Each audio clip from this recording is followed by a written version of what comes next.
चलो डेरिवेशन है derive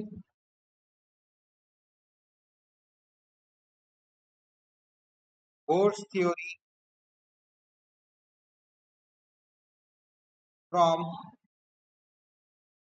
D Broglie's theory.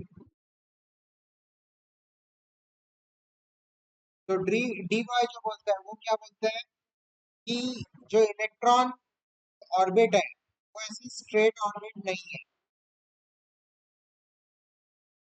D Broglie बोलता है कि ऑर्बिट है ये वेवलेंथ इलेक्ट्रॉन वेव की तरह घूमता है, तो वो टाइप का वेव रहता है ऊपर पर पर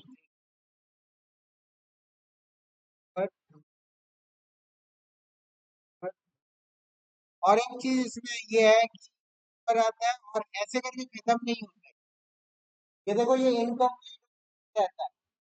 क्या होता है नीचे से पूरा का पूरा जुड़ के आएगा ताकि आपको पता ही नहीं चलेगा कि कैसे आया। मान लो यहाँ से शुरू कर रहा हूँ मैं, ये ऐसे ऊपर नीचे होते होते जा रहा है।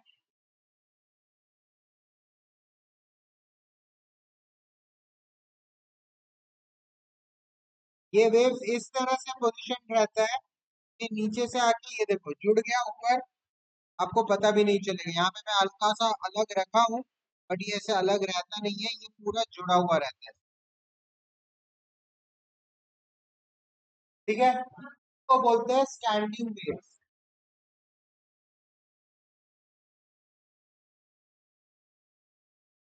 स्टैंडिंग वेव ठीक है।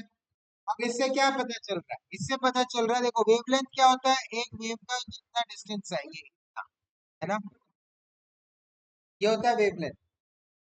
स्टैंडिंग वेव से क्या पता चल रहा है, यहाँ से अगर आप देखते हैं तो ये हो गया एक, यहाँ से यहाँ, यहाँ से यहाँ दो वेव, फिर तीन वेवलेंथ, चार वेवलेंथ, पांच वेवलेंथ, छह वेवलेंथ, सात वेवलेंथ, आठ वेवलेंथ, नौ वेवलेंथ। तो हम लोग को क्या पता चल रहा है यहाँ से कि जो 2 पाई आर जो पूरा सरकमफरेंस है that is equal to n lambda, wavelength का इंटीग्रल मल्टीपल है सरकमफरेंस ऑफ द ऑर्बिट। ठीक है, अच्छा, अब एक और चीज, ये आया कहाँ से हम लोग को, स्टैंडिंग वेव्स के थ्योरी से, from standing waves.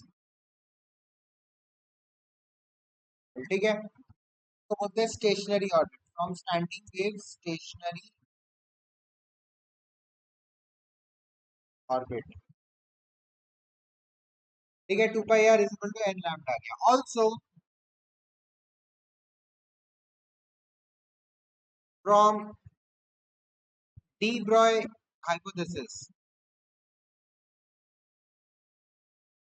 D Broglie equation से क्या पता चलता है हम लोग को कि lambda is equal to h divided by momentum. Momentum क्या होता है, एम पी।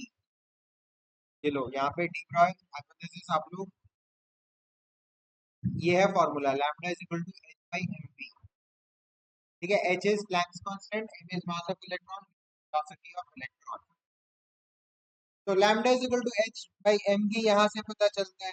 मैं अगर इस वैल्यू को, इसको फ्रॉम इक्वेशन 1 दे दिया, इसको फ्रॉम 2 दे दिया, फ्रॉम 1 एंड 2 क्या लिख सकते, फ्रॉम इक्वेशन 1 एंड 2 मैं ये लिख सकता हूँ, लैम्डा के जगह मैं एच बाई एम पी लिख दूँ, तो 2 pi r is equal to, यहाँ पे क्या एन लैम्डा था तो n h by m d लिख सकता हूँ मैं। दोनों इक्वेशंस को मिला दिया मैंने। अब एम डी को मैं ऊपर ले जाऊंगा और 2 पाई को मैं नीचे ले आऊंगा, क्या हो जाएगा, m e r is equal to n h by 2 pi. कुछ पहचाना पहचाना लग रहा है। एम वी आर क्या होता है, angular momentum equal to n h by 2 pi. यही तो बोर्ड ने कहा था, इलेक्ट्रॉन एक ऐसे ऑर्बिट में घूमता है जहां पे angular momentum is the integral multiple of H by 2 pi. यही है आपका फोर्स थ्योरी या मॉडल। आया समझ में?